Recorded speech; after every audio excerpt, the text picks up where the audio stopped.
Something just happened, behind the sun, where we couldn't see.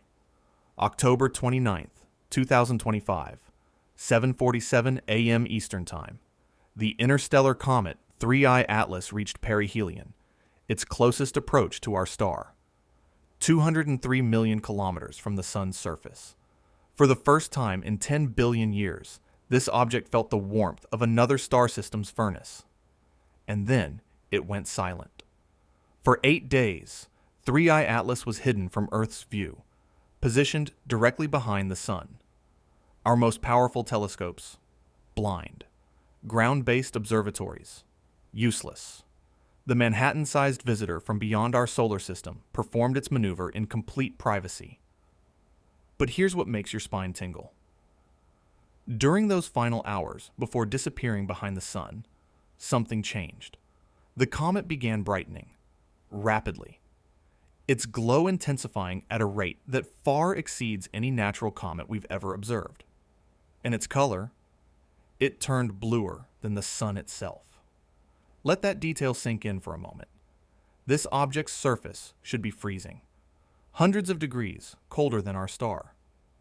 Yet somehow, impossibly, it's emitting light with a color temperature hotter than the photosphere of the sun.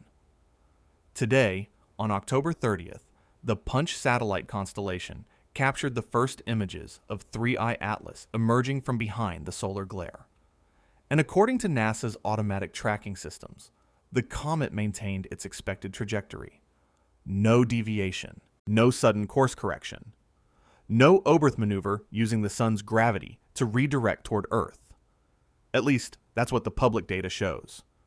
But there are gaps, significant gaps.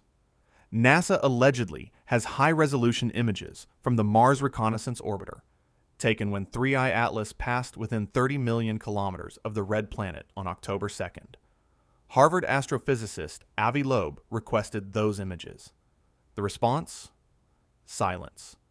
China's Purple Mountain Observatory, which tracked the object intensively through August and early September, stopped publishing data immediately after the Mars flyby. Their official reason? Scheduling conflicts with lunar missions. The timing is curious, isn't it? This isn't speculation designed to fuel paranoia. This is about missing pieces in a puzzle that already doesn't fit. Because even without those hidden images, what we can see defies comfortable explanation. Let me walk you through what happened during perihelion. What changed? What didn't change? And what still makes absolutely no sense. But first, we need to understand where this thing came from. And I'm not talking about another star system. I'm talking about something much stranger. The data suggests 3I Atlas is 10 billion years old. Our entire solar system is only 4.5 billion years old. This object existed before our sun ignited, before Earth formed, before anything you see in our cosmic neighborhood came into being. It's not just visiting from another star. It's visiting from another era of the universe. Think about that timeline. When 3I Atlas formed, the universe was less than half its current age. The first generation of massive stars had lived and died. The galaxy was still being shaped by violent mergers and collisions. And somewhere, in that ancient cosmos, this object took shape. What kind of conditions create a comet that survives for 10 billion years? How does something remain intact through that much time?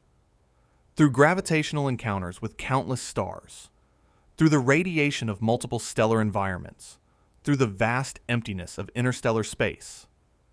The answer should be, it doesn't. Natural comets are fragile. They're dirty snowballs held together by weak forces. Time destroys them. Radiation erodes them. Gravitational perturbations tear them apart. Yet here is 3I Atlas, ancient beyond measure, intact, functional, and actively venting gas as if it were freshly formed. Now let's talk about what makes this object truly bizarre. Not the speculation, not the theories, just the raw, peer-reviewed, published scientific data.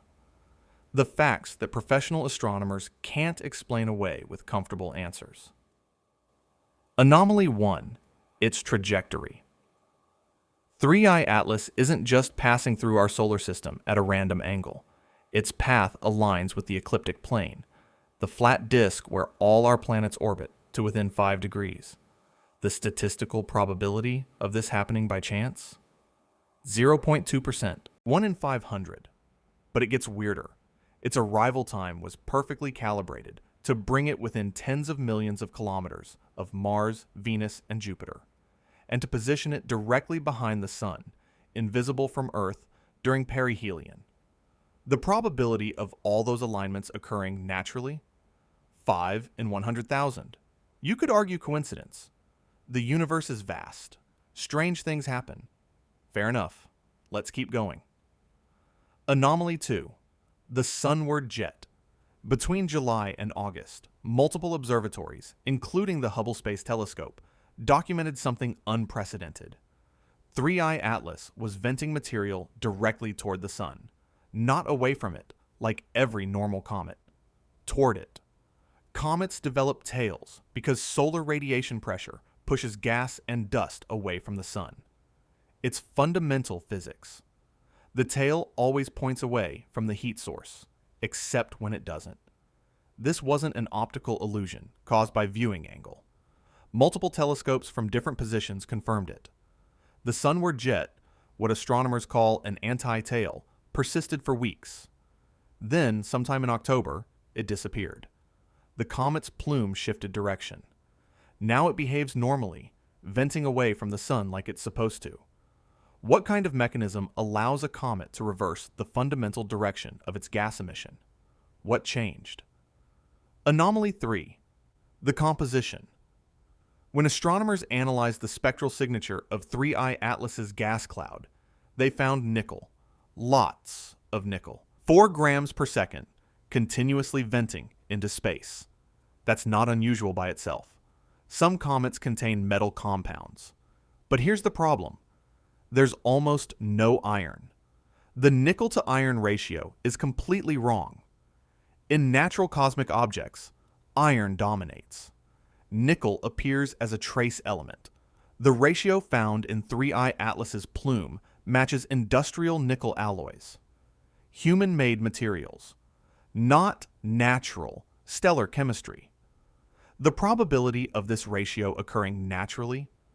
Less than 1%. And the nickel to cyanide ratio? Orders of magnitude higher than any known comet, including Borisov, the other confirmed interstellar comet. The likelihood of that? Also less than 1%. Anomaly 4. Water content. Normal comets are ice balls. Water dominates their composition, typically 70 to 80% by mass. 3I Atlas, 4% water. 4%. It's venting water vapor. Yes, that's how we detected its activity. But the actual water content is absurdly low compared to every comet we've studied. What kind of comet barely contains water? Anomaly 5. Extreme negative polarization. When light bounces off 3I Atlas, it exhibits a polarization signature never seen before in any comet, including Borisov.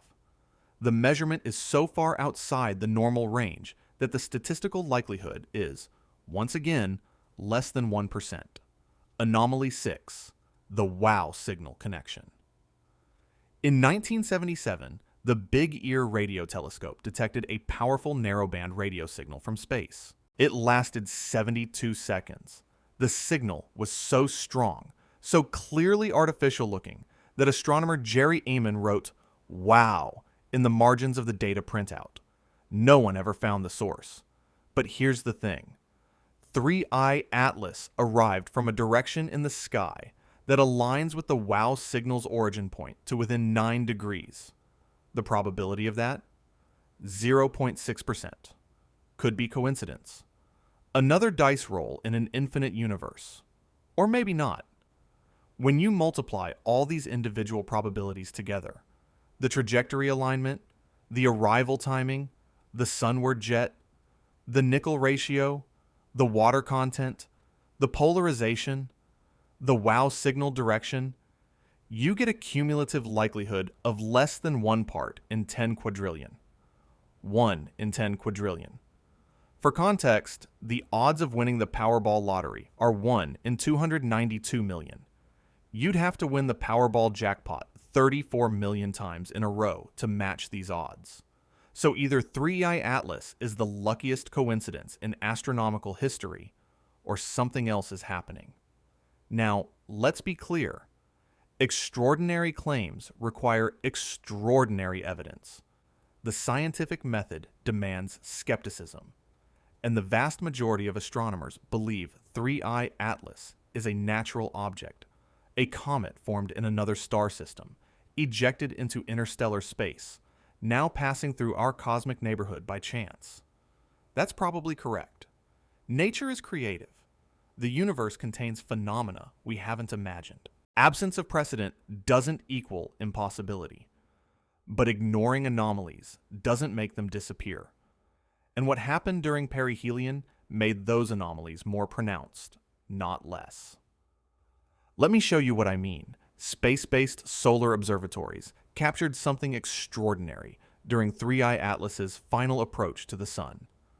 Multiple instruments, operating independently, recorded the same phenomenon. The comet brightened at an exponential rate. Not the gradual brightening you'd expect from increased solar heating. Not the steady ramp-up of sublimation as volatile ices warm and vaporize. This was different, aggressive, unprecedented. The brightness increased inversely with distance to the power of -7.5. Let me translate that into plain language. As 3i Atlas got closer to the Sun, it didn't just get brighter linearly. The relationship was exponential, far steeper than any Oort cloud comet at similar distances. And remember, Oort cloud comets are fresh. They've spent billions of years in the deep freeze at the edge of our solar system. When they fall sunward for the first time, they contain pristine volatiles, maximum ice content. They should outgas dramatically. 3i Atlas has 4% water content. It's ancient, depleted. It shouldn't be capable of dramatic outbursting. Yet there it was, blazing brighter with each passing hour. Stereo A, a solar observation spacecraft, captured images with 2 different instruments. The HI-1 heliospheric imager and the COR-2 coronagraph both showed the comet developing an extended halo. The glow stretched 300,000 kilometers outward from the nucleus. 300,000 kilometers. That's almost the distance from Earth to the Moon. That's not a typical cometary coma. That's something else entirely. The SOHO spacecraft, orbiting the Sun-Earth L1 Lagrange point, confirmed the observation with its LASCO coronagraph. Independent verification, multiple instruments, same result. And then there was GOES-19, the newest weather satellite, equipped with the CCOR-1 compact coronagraph. It resolved details the others missed. The structure of that 300,000 kilometer halo wasn't uniform. It showed layering, complexity, organization. But here's where things get truly strange. The color. When astronomers analyzed the spectral data from LASCO and CCOR-1, they found something that shouldn't be possible. The light coming from 3i Atlas was bluer than the Sun. Pause on that. Think about what it means. When sunlight reflects off a comet, it should be the same color as the Sun, maybe slightly reddened by dust. When a comet heats up and glows from thermal emission, it should be red or infrared, cooler than the Sun, not hotter. The surface temperature of 3i Atlas, even at perihelion, should be hundreds of degrees Kelvin colder than the Sun's photosphere. The Sun's surface temperature is 5,800 Kelvin. That's what produces its yellowish-white color. For 3i Atlas to appear bluer than the Sun, its emission source would need to be hotter. Significantly hotter. We're talking about temperatures that don't occur on natural cometary surfaces. So, where's the blue light coming from? The research paper published on October 28th by Zhang and Datum states, quote, "The reason for 3i Atlas's rapid brightening which far exceeds the brightening rate of most Oort cloud comets at similar distances from the Sun, remains unclear. And regarding the blue color, they note, it suggests emission contributes a substantial fraction of the overall visible brightness. Emission, not reflection. Something on or inside 3I Atlas is generating light at high temperatures. What kind of natural process does that? What kind of comet contains an internal heat source hot enough to emit blue light? The authors don't offer an explanation, because there isn't a comfortable one. Now, you might be thinking, couldn't this be fluorescence? Gas molecules excited by solar ultraviolet radiation, then re-emitting light at shorter wavelengths? Possible. Some cometary gases do fluoresce. Cyanide compounds, for example, can produce blue-green emission, but the scale is wrong. Fluorescence produces faint glows, not brightness that dominates the overall spectrum. And the observed blue shift was too pronounced for fluorescence alone to explain. You could argue for reflected light from an unusually bright, pristine, icy surface. But again, the scale doesn't work. And 3I Atlas is ancient. Its surface should be weathered, darkened by cosmic ray exposure over billions of years. Not mirror bright. The data doesn't fit the models. And when data doesn't fit models, you have three options. 1, the data is wrong. 2, the model is wrong. 3, something genuinely unexpected is happening. Let's assume the data is correct. Multiple independent instruments, different teams, same results. Hard to dismiss as measurement error. So either our understanding of cometary physics is fundamentally incomplete, or 3I Atlas is doing something comets aren't supposed to do, like operating an internal power source. I'm not saying it is. I'm saying the observations would be consistent with that hypothesis. An engine generating heat. Technology maintaining functionality over 10 billion years of operation. A craft designed to use solar flybys for energy replenishment. Pure speculation? Absolutely. But let's follow the thought experiment. If you were sending a probe on an interstellar journey lasting billions of years, how would you design it? You'd need extreme durability, redundant systems, and periodic energy replenishment, because even the most efficient power source degrades over geological timescales. Stars are convenient refueling stations, predictable, powerful. A close approach to a stellar photosphere dumps massive amounts of energy into any absorbing surface.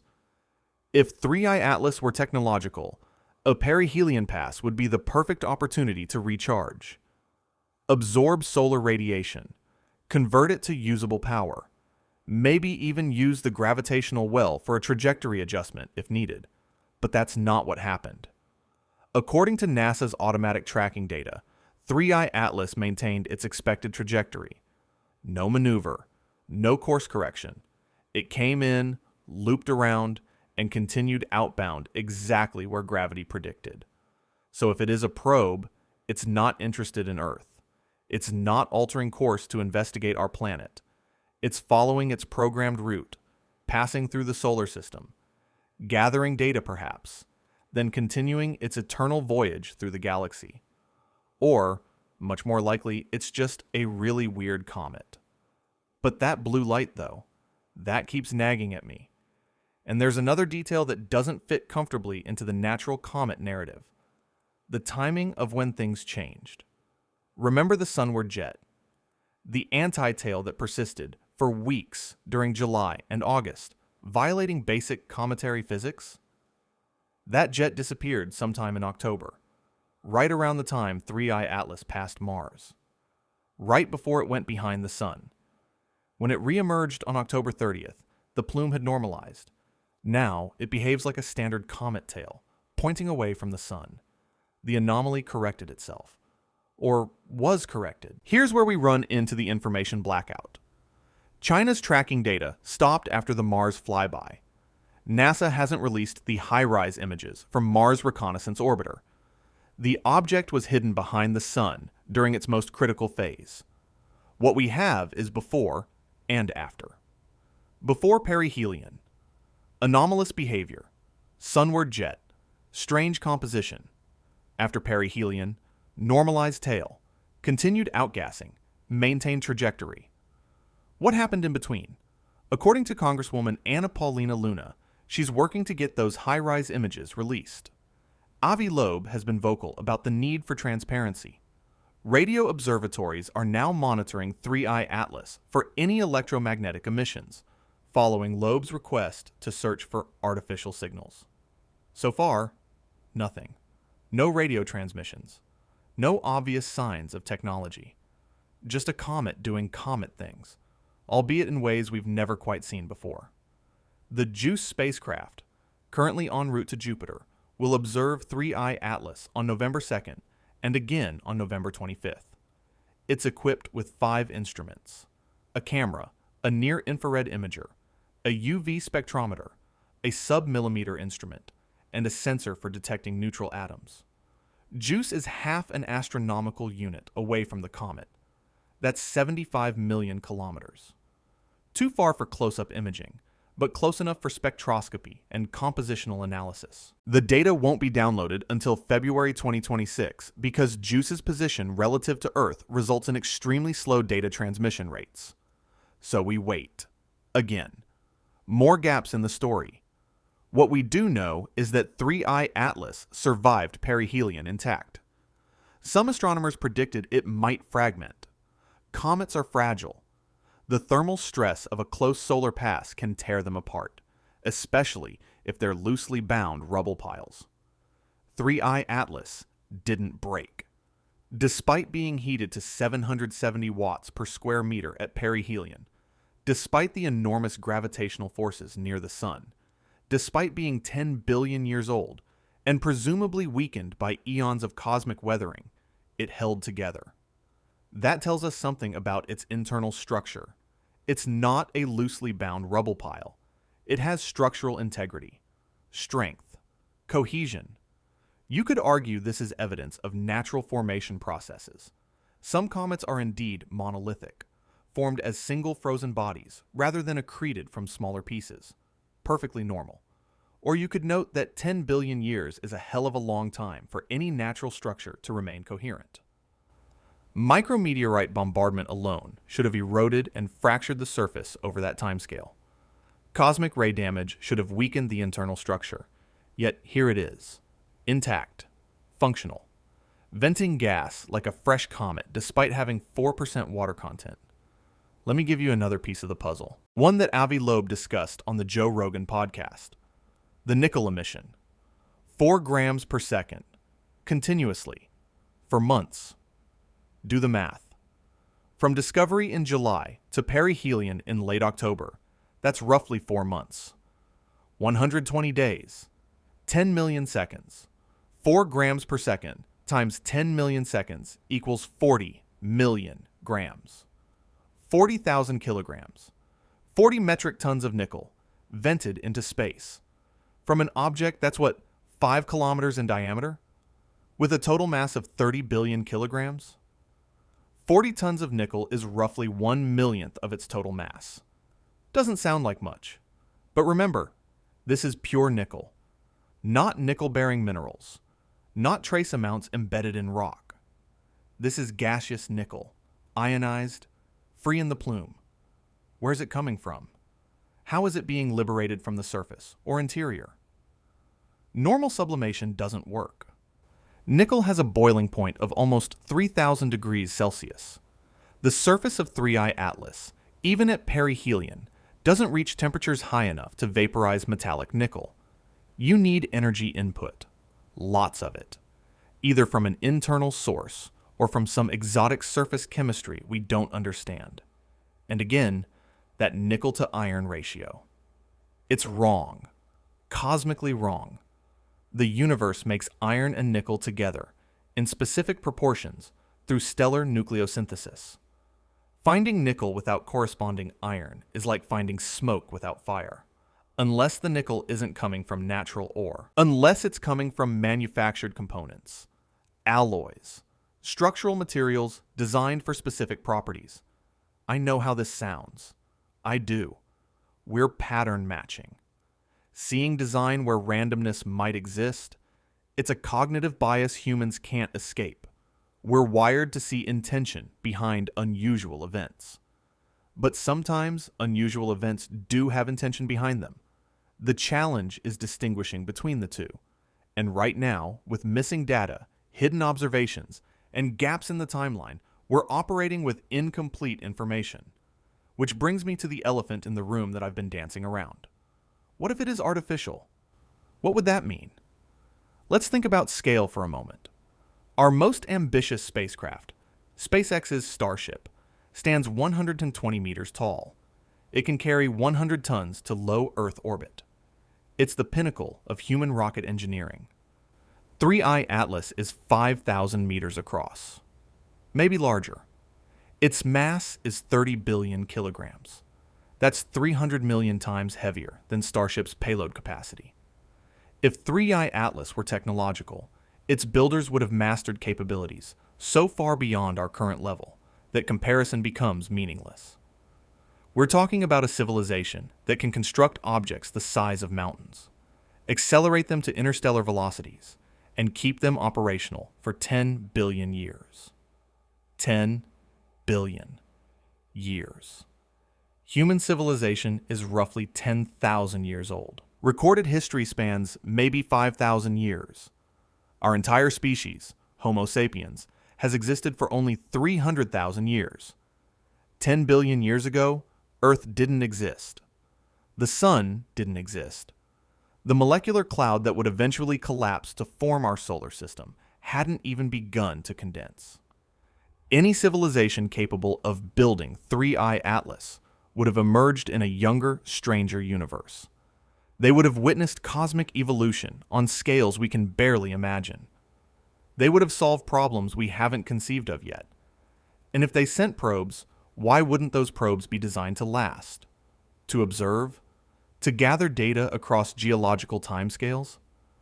Avi Loeb makes a compelling point.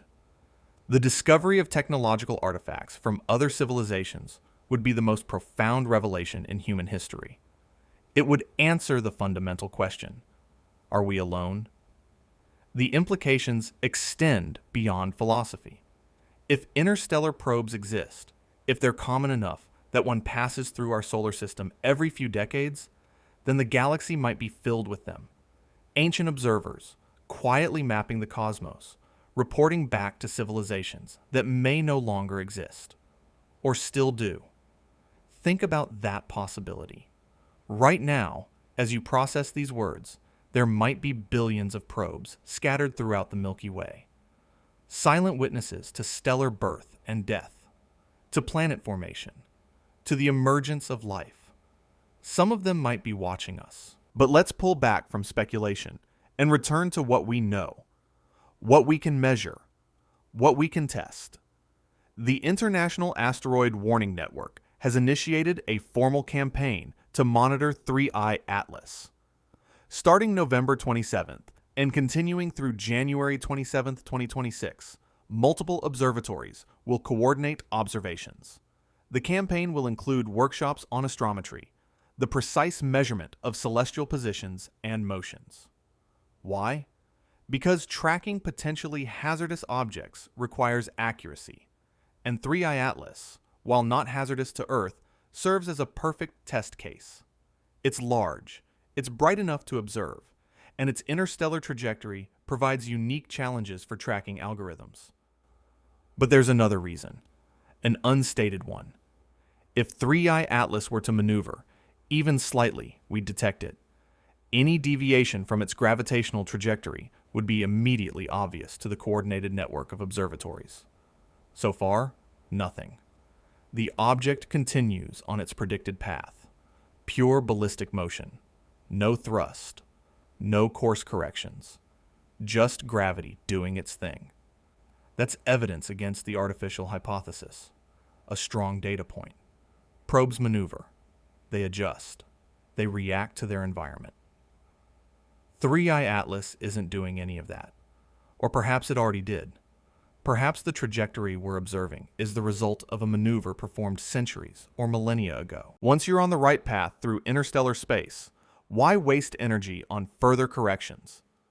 Coast, observe, record. The upcoming observations in December will be critical. On December 19th, 3I Atlas reaches its closest approach to Earth, 269 million kilometers. That's almost twice the distance from Earth to the Sun, but it's the closest we'll get. Ground-based telescopes will have optimal viewing conditions. The Hubble Space Telescope will observe it. The James Webb Space Telescope will observe it. Every major observatory on the planet will point their instruments at this object. They'll analyze its spectrum in unprecedented detail, map its surface features, measure its rotation, look for any signs of internal structure, search for heat signatures that don't match solar heating patterns, and they'll listen. Radio telescopes around the world will monitor 3I Atlas for electromagnetic emissions. Any signal, any pattern, any deviation from random noise. If it's a probe, December might reveal it. If it's transmitting data back to its origin point, we might intercept that transmission. If it's using active sensors to scan Earth, we might detect the radar or LiDAR pulses. But here's the uncomfortable possibility. What if it's designed not to be detected? What if it's been engineered to masquerade as a natural object? Passive observation, minimal emissions, camouflage indistinguishable from a real comet. How would you even test for that? How do you prove the absence of artificiality when the artificial could be designed to mimic the natural perfectly? You can't. Not definitively. You can only accumulate evidence, look for inconsistencies, find the places where the disguise fails. And 3I Atlas has inconsistencies. 9 of them now if we add the blue light emission to the list. 9 anomalies that don't fit comfortable explanations. But 9 anomalies don't equal proof. They equal mystery. And mysteries can have mundane solutions. Let me offer a natural explanation that accommodates most of the observations. Suppose 3I Atlas isn't a typical comet. Suppose it's something rarer. A fragment of a disrupted planet. A shard of a world torn apart by tidal forces during a close stellar encounter billions of years ago. Planetary fragments would have different compositions than comets. They'd contain metals, core material, nickel-iron alloys from the planet's interior. If 3I Atlas were such a fragment, the nickel emission makes sense. It's venting material from deep inside, exposed when the parent body shattered. The low water content, explained. Planetary interiors are dry compared to comets. The structural integrity, explained. Solid rock and metal, not fluffy ice. The age, explained. Planets form early. Fragments could be 10 billion years old. What about the blue light? If the fragment contains radioactive isotopes, internal heat from radioactive decay could drive chemical reactions on the surface. Exotic chemistry producing emission lines we don't typically see in comets. The sunward jet may be related to localized venting from specific surface features.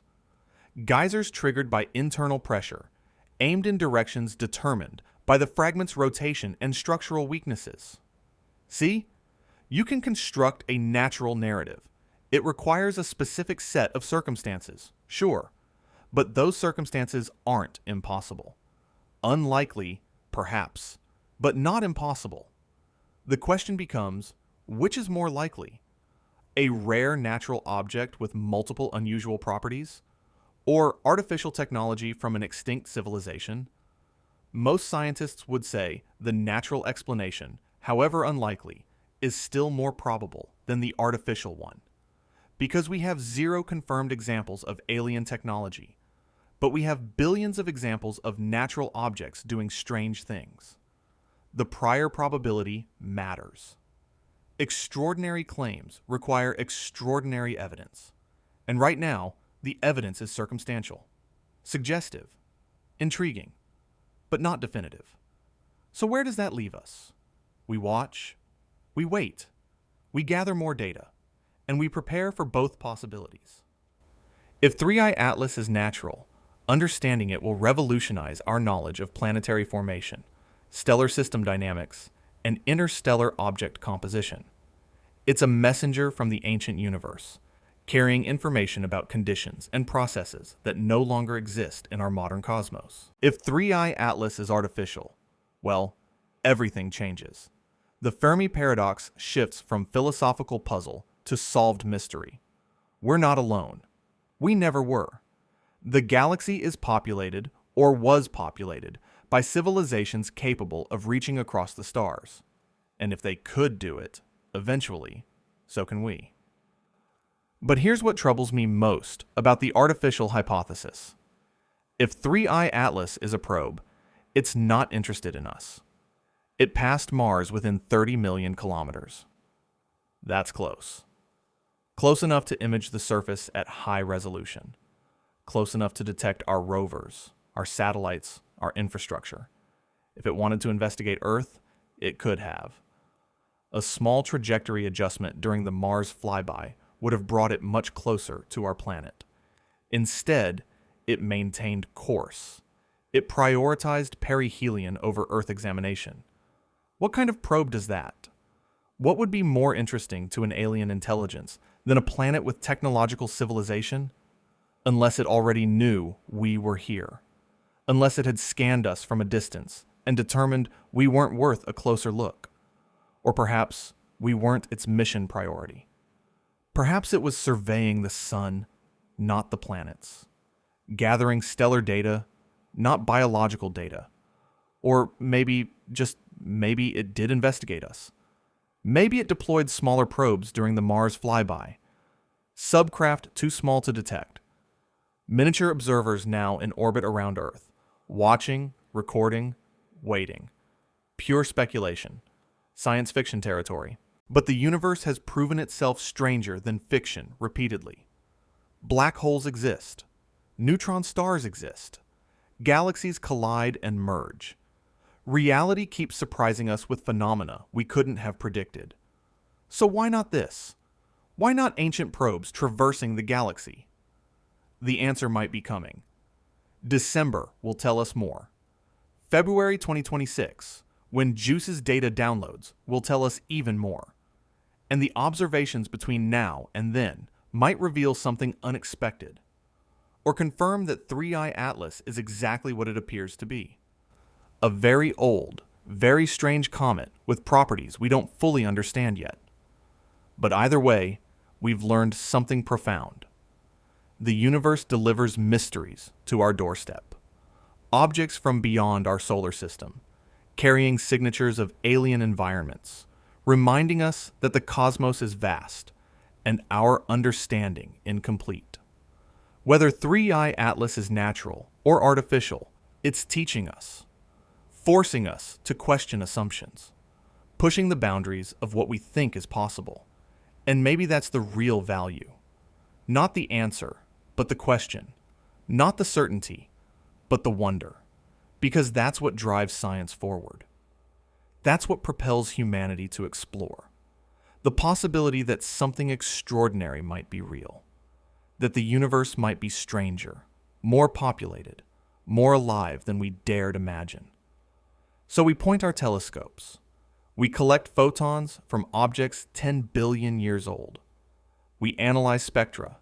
We measure velocities. We build models and test hypotheses. And sometimes, just sometimes, the data refuses to fit our comfortable boxes.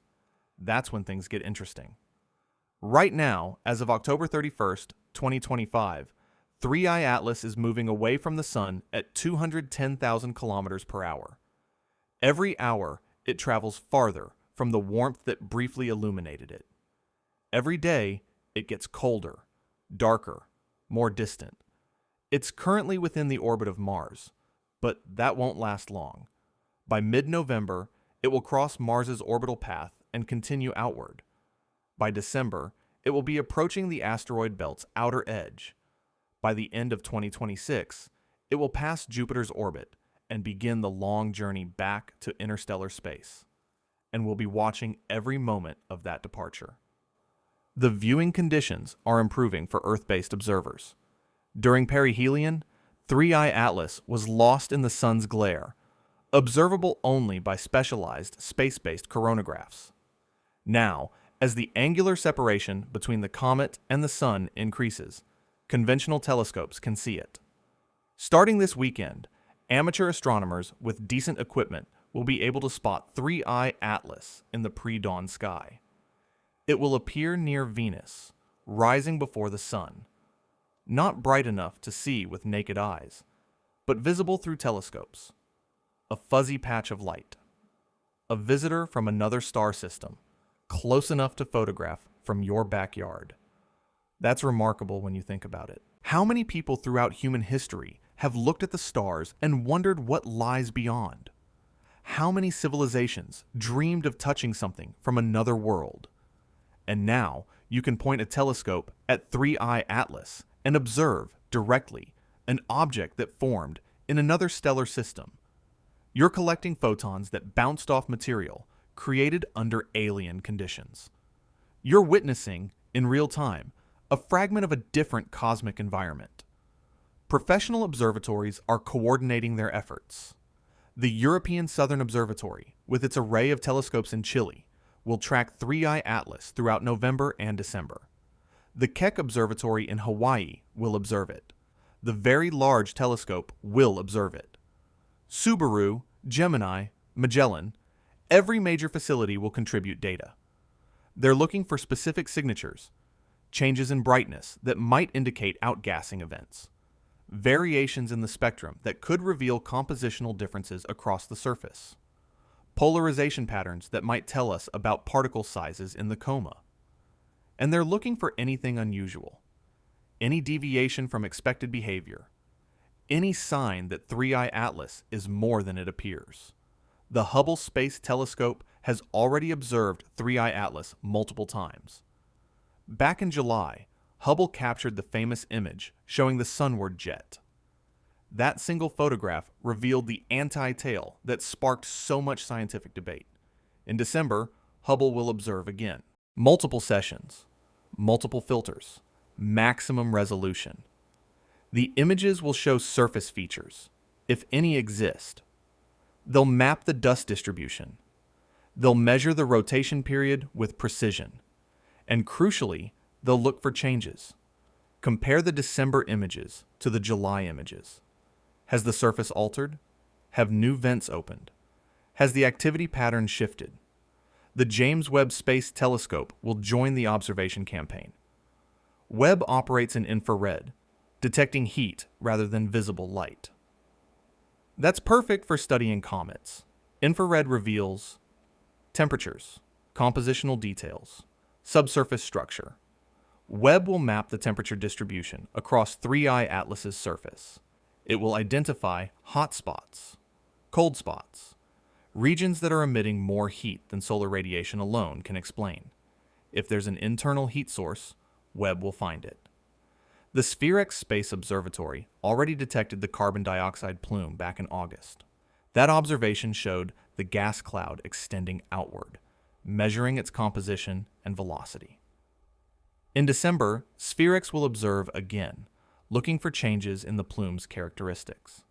Has the CO2 production increased or decreased? Has the nickel emission continued? What about water vapor? Is it still present at 4%, or has the concentration changed? These aren't trivial questions. They tell us about the object's interior. How deep do the volatiles extend? What's driving the outgassing? Is it purely solar heating, or is something else contributing? Radio observatories are listening. The Very Large Array in New Mexico, the Arecibo replacement facilities, the Square Kilometer Array. Even SETI Institute instruments are pointing at 3-Eye Atlas. They're scanning across the electromagnetic spectrum, looking for narrowband signals, broadband transmissions, repetitive patterns, anything that doesn't match natural emission. AVI Loeb specifically requested this.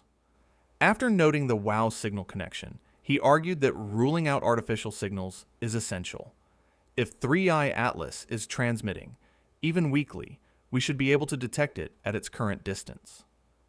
So far, silence. Just the natural radio emission you'd expect from a comet's interaction with the solar wind. No coherent signals, no patterns, no obvious technology. But absence of detection doesn't equal absence of signal.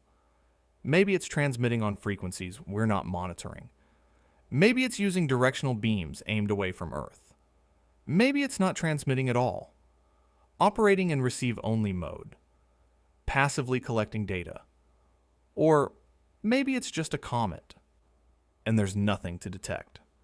The Chinese space program, despite going silent after the Mars flyby, has resources in position. The Chang'e 7 lunar mission is preparing for launch, but China's deep space network remains active. Their radio dishes can observe 3i Atlas if they choose to. Whether they're sharing that data is another question. This brings up an uncomfortable truth about modern astronomy. It's increasingly politicized. Nations compete for discovery priority. Data becomes strategic. Transparency suffers when national interests are at stake. If China did detect something unusual during their September observations, would they release it publicly?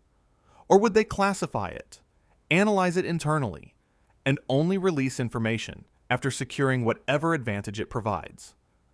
Same question applies to the United States. Those Mars Reconnaissance Orbiter images. Why haven't they been released? Is it really just bureaucratic delay?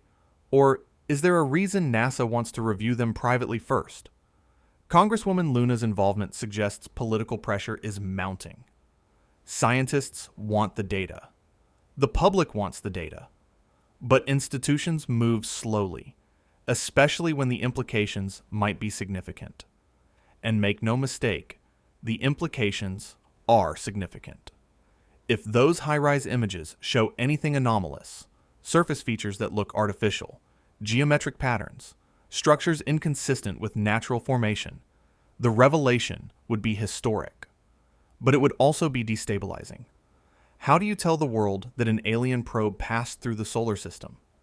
How do you manage the reaction? The questions? The fear and excitement and confusion? Maybe you don't release it all at once. Maybe you prepare the narrative. Maybe you wait until you have enough data to provide context, explanation, reassurance. Or maybe the images show nothing unusual, and the delay is exactly what NASA said. Scheduling conflicts, data processing backlogs, normal bureaucratic friction. We'll find out eventually. Data has a way of leaking. Someone on one of those teams will talk. An astronomer will share images at a conference. A researcher will post preliminary findings online. The truth, whatever it is, will emerge. But while we wait for that truth, the observations continue. Every telescope, every instrument, every wavelength, building the most comprehensive dataset ever collected for an interstellar object. By the time 3i Atlas leaves the inner solar system, we'll know more about it than we know about most comets that formed in our own neighborhood. We'll have spectroscopy, photometry, polarimetry, radio data, thermal imaging, optical imaging, and compositional analysis. And from all that data, patterns will emerge. Answers will crystallize. The anomalies will either resolve into natural explanations or persist as genuine mysteries. December 19th is the keystone date, closest approach to Earth, optimal viewing geometry, maximum instrument time allocated. If something's going to be revealed, that's when it happens. Imagine the scenario. December 20th, news breaks. Webb telescope detected anomalous heat signatures. Or Hubble imaged geometric surface features. Or radio telescopes picked up a signal. The headlines write themselves. The world stops.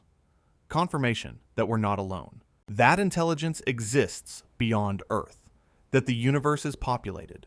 Or imagine the alternative. December 20th, news breaks. All observations consistent with natural comet. Anomalies explained by unusual but non-artificial processes. 3i Atlas is interesting, ancient, valuable for science, but not technological. The world shrugs, moves on, forgets about the interstellar visitor that almost was. Which outcome would you prefer? Which outcome do you expect? I'll be honest, I don't know what I hope for.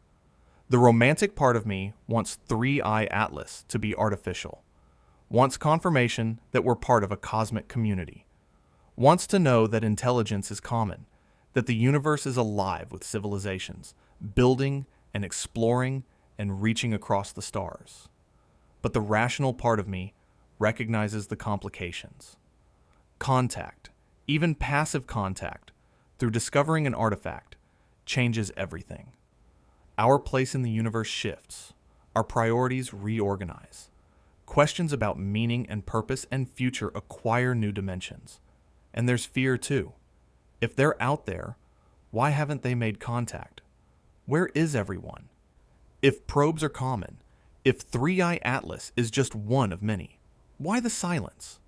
Maybe we're being observed, studied, cataloged, filed away in some vast database of emerging civilizations, waiting to see if we survive long enough to matter.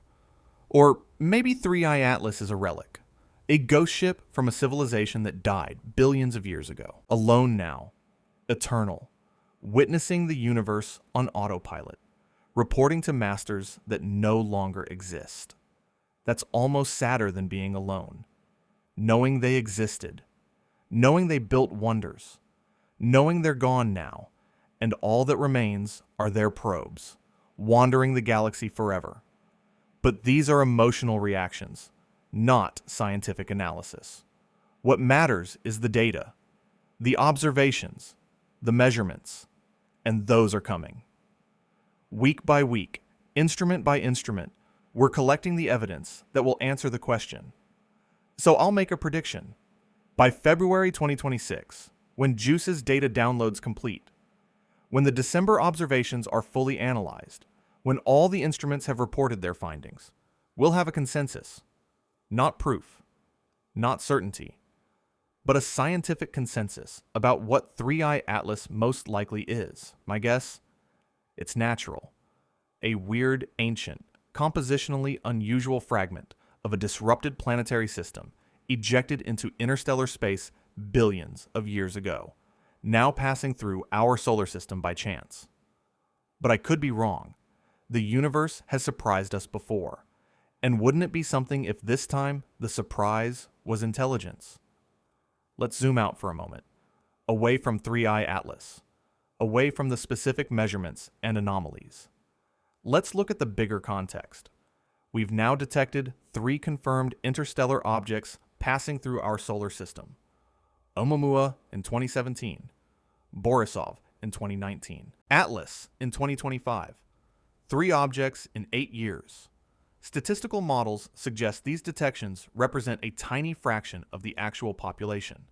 For every interstellar object we spot, hundreds or thousands pass through unnoticed. Too small, too dark, wrong trajectory, bad timing. The galaxy might be thick with interstellar debris, fragments of disrupted planetary systems, ejected comets, wandering asteroids, material scattered across the spiral arms, drifting between stars, occasionally falling into a solar system's gravity well. We're only now developing the technology to see them. Better telescopes, automated survey systems, sophisticated tracking algorithms. As our detection capabilities improve, we'll find more, and every one of them will be a time capsule, a sample of another star's environment, a piece of stellar history delivered to our doorstep. But here's the interesting thing. Oumuamua was strange. Anomalous acceleration. Cigar-shaped or pancake-shaped, depending on interpretation. Bright surface inconsistent with typical asteroidal composition. Borisov was normal. A textbook comet. Water ice. Carbon compounds. Typical outgassing. Predictable behavior. Exactly what we expected an interstellar comet to look like. And now, Atlas. Strange again. Multiple anomalies. Behaviors that don't fit comfortable models. 2 out of 3 interstellar visitors have been weird. That's either bad luck in our sampling, or weirdness is more common than we assumed. If weirdness is common, why? What makes interstellar objects different from solar system objects? Is it the environments they formed in? the processes that ejected them, the effects of traveling through interstellar space for billions of years? Or is it something else? Could some fraction of interstellar objects be artificial? Not all of them. Not even most of them. But some? If civilizations arise commonly throughout the galaxy, and if those civilizations build probes to explore their stellar neighborhood, then over billions of years, the cumulative number of probes would be enormous. Think about it. One civilization sends out 10,000 probes. Those probes travel for millions of years, mapping nearby stars. That civilization dies out, but the probes continue. Another civilization arises, sends out their probes. They die out too. Probes keep going. Over galactic history, millions of civilizations could have existed and vanished, each one potentially contributing probes to the interstellar environment. By now, ancient probes might outnumber natural interstellar objects in some regions. This is the hypothesis Avi Loeb keeps returning to. Not because he's committed to it being true, but because it's testable. You can look for signatures. You can analyze anomalies. You can accumulate evidence that either supports or contradicts the possibility. And if even one interstellar object turns out to be artificial, everything changes. The Fermi paradox collapses. The Great Filter becomes less terrifying because at least one civilization survived long enough to build interstellar probes. We're not necessarily alone. We're not necessarily doomed. The universe has proven that intelligence can emerge, develop technology, and reach for the stars. That's worth investigating. That's worth the telescope time, the analysis effort, the scientific scrutiny. Because the payoff, if positive, is incalculable. But even if 3i Atlas is natural, its value is immense. We're learning about planetary formation in other stellar systems. We're studying material that experienced different chemical processes, different thermal histories, different evolutionary pathways. Every measurement refines our models. Every spectrum adds data points. Every observation teaches us something about the diversity of cosmic environments, and that knowledge is practical. Understanding how planetary systems form and evolve helps us predict which exoplanets might harbor life. Understanding cometary compositions helps us trace the origin of Earth's water and organic compounds. Understanding interstellar dynamics helps us map the galaxy's structure and history. Science builds incrementally, brick by brick, observation by observation. 3i Atlas is one more brick in that edifice. Unusual, yes. Anomalous, certainly, but still part of the larger construction of human knowledge. So what should you take away from this story? What's the message? First, pay attention to the anomalies. When data doesn't fit expectations, that's where discovery happens. That's where our models get refined or replaced. Easy answers are satisfying, but nature doesn't care about our comfort. Second, remain skeptical but open. Extraordinary claims require extraordinary evidence, but evidence can be extraordinary if you collect enough of it. Don't dismiss possibilities just because they seem unlikely. Calculate probabilities. Test hypotheses. Follow where the data leads. Third, the universe is stranger than we imagine. Black holes sounded like science fiction until we detected them. Exoplanets were theoretical until we found them. Gravitational waves were mathematical predictions until LIGO heard them. Reality keeps surprising us. What sounds impossible today might be textbook material tomorrow. And fourth, we're living through a golden age of astronomy. More telescopes, better instruments, faster data processing, international collaboration. For the first time in history, we can study interstellar objects in real time. We can track asteroids from other star systems. We can analyze their composition, measure their properties, test hypotheses about their origin. Our grandparents couldn't do this. Our ancestors couldn't even dream of this. But we can. Right now. Today. And 3i Atlas is just the beginning. More interstellar objects are coming. Better detection systems are coming online. Within a decade, we might be tracking dozens of visitors. Within a century, we might be sending our own probes to intercept and study them up close. The galaxy is opening to us. Slowly, gradually, but inexorably. Every year we see farther, understand more, discover wonders we couldn't have anticipated. So when 3i Atlas fades from view, disappearing back into the darkness between stars, it won't be the end. It'll be a chapter. One story in an expanding library of cosmic encounters. And maybe, just maybe, one of those encounters will be the one that changes everything. The one that proves we're not alone. The one that answers the oldest question humanity has ever asked. Are we the only intelligence in the universe? The answer might be coming. Not today, not this year, but soon. Within our lifetimes, potentially. As we explore more, detect more, analyze more, the probability of discovering evidence of other civilizations increases. And when that discovery happens, if it happens, I hope we're ready. Ready for the implications. Ready for the questions. Ready for the transformation of perspective that comes with knowing, truly knowing, that intelligence exists beyond Earth. But until then, we watch the skies. We point our telescopes. We collect data. We analyze. We debate. We wonder. Because that's what humans do. We're curious. We're explorers. We're builders of instruments that extend our senses across the cosmos. We're creatures who look at points of light in the night sky and ask, what's out there? 3i Atlas gave us a glimpse. A tantalizing, confusing, anomalous glimpse. Not enough to answer definitively, but enough to keep asking. And sometimes, the questions matter more than the answers. The questions drive us forward, push us to build better telescopes, develop smarter algorithms, collaborate across borders and disciplines. The questions remind us that we don't know everything, that the universe still holds secrets. That discovery is possible if we're willing to look. So look up. This weekend, if you have access to a telescope, point it near Venus in the pre-dawn sky. Find that fuzzy patch of light, that visitor from another star, that 10 billion-year-old mystery.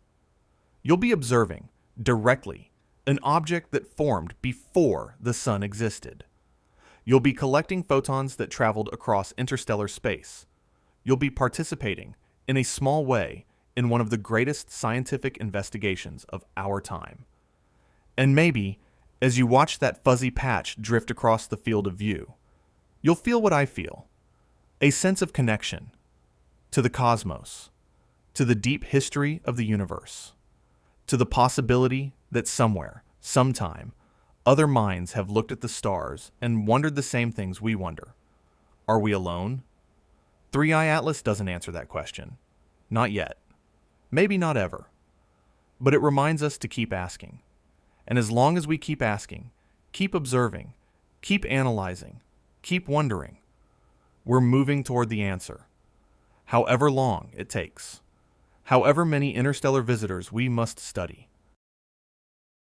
However many anomalies we must investigate. The answer is out there, somewhere, waiting to be discovered. And the next fuzzy patch of light we spot in our telescopes, the next interstellar wanderer that drifts through our solar system, that might be the one that finally tells us the truth. So stay curious, stay skeptical, stay open, and keep watching the skies. Because you never know what might be coming next.